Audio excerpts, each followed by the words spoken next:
Tahukah kamu, kalau motor, mobil, serta kendaraan bermotor lain yang sering kita pakai sehari-hari, menggunakan bahan bakar dari sumber yang sama? Sumber energi tersebut adalah bahan bakar fosil, yang terbentuk akibat proses pembusukan organisme yang mati ratusan juta tahun lalu.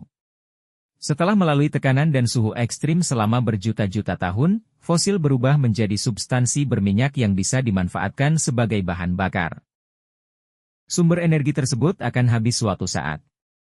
Oleh karena itu, bahan bakar fosil disebut sebagai sumber energi tidak terbarukan.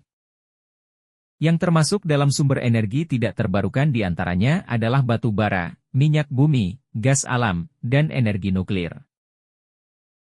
Untuk mendapatkan batu bara, diperlukan proses penambangan di tambang yang berada di permukaan bumi dan di bawah tanah.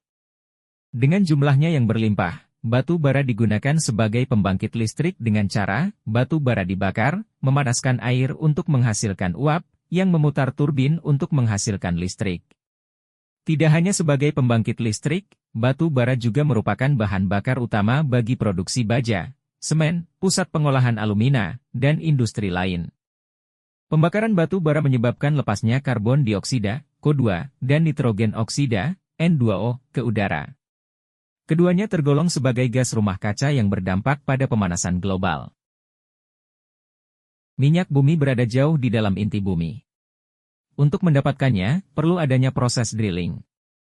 Hasil utama minyak bumi adalah bahan bakar berupa bensin, diesel, bahan bakar jet, dan LPG. Yang semuanya digunakan sebagai bahan bakar utama alat transportasi. Penggunaan minyak bumi sebagai bahan bakar juga menghasilkan karbon dioksida dan gas rumah kaca lain yang membuat suhu bumi semakin panas. Gas alam terbentuk secara alami selama ratusan juta tahun. Gas ini terbentuk ketika lapisan tumbuhan dan hewan yang membusuk terkena panas yang sangat tinggi dari bumi dan tekanan dari batuan. Gas alam dapat digunakan untuk bahan bakar memasak atau sebagai pembangkit listrik.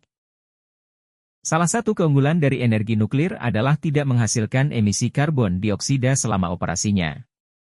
Lalu, reaktor nuklir dapat menghasilkan listrik dalam jumlah besar dan stabil. Bahan bakar utama reaktor nuklir untuk menghasilkan energi adalah uranium yang didapat melalui proses penambangan. Meskipun uranium cukup melimpah di alam, namun perlu waktu jutaan tahun untuk terbentuk, menjadikannya sumber energi tidak terbarukan. Terima kasih sudah menonton. Sampai jumpa di video selanjutnya.